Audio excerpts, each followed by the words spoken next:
सभी को मेरा प्रणाम।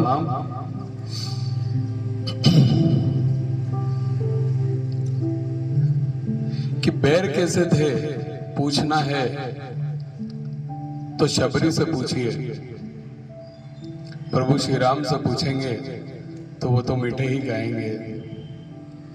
जहर का स्वाद कैसा है पूछना है तो महादेव से पूछिए, मीरा से पूछेंगे तो अमृत ही कहेगी। एक बहुत छोटी सी कहानी हमारे जीवन में बहुत बड़ा बदलाव, हमारी सोच में, हमारे नजरिए में बदलाव लाएगी। एक बार एक तीर्थ यात्रियों से भरी हुई बस सारे तीर्थों के दर्शन करके लौट रही थी, पहाड़ी रास्तों से लौट रही थी, चार धाम के उधर से। बहुत पहाड़ी रास्ता था, मौसम बहुत सुहाना था, सभी बस के अंदर काफी अच्छे से भजन कीर्तन कर रहे थे, अच्छा सा माहौल था, सब कुछ बहुत अच्छा चल रहा था। बस लगातार पहाड़ों में चल रही थी।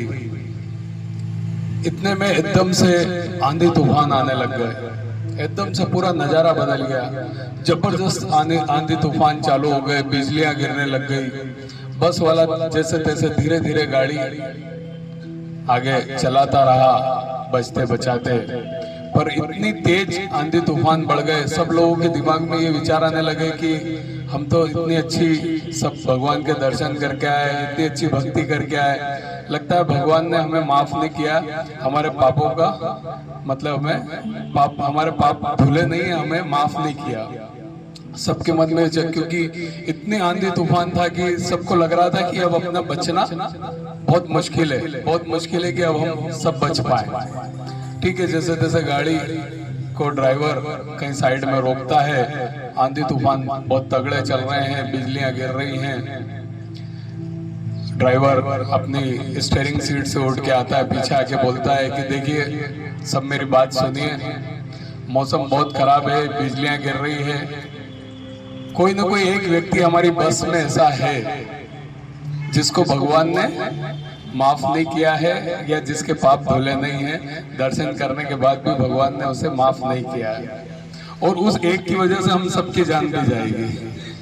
तो मेरे पास अगर एक उपाय है, अगर आप सब माने तो हम वो करके देख सकते हैं। तो सब बोलते हैं बताइए क्या है। तो बस वाला ड्राइवर बोलता है कि वो सामने बस से उतर के वो सामने एक पेड़ दिख रहा है, हम में से एक एक व्यक्ति उतर के जाएगा, उस पेड़ को छू के वापिस बस में आकर बैठ जाएगा। अगर उसको मरना है ना, उसकी लिखी है और उसको दंड मिलना है, उसको मरना है, तो वो जो एक व्यक्ति जाएगा वो मर जाएगा और बाकी हम सब बच जाएंगे। तो सबको आइडिया अच्छा लगता है कि हाँ सही है, एक के चक्कर में सब क्यों मरे।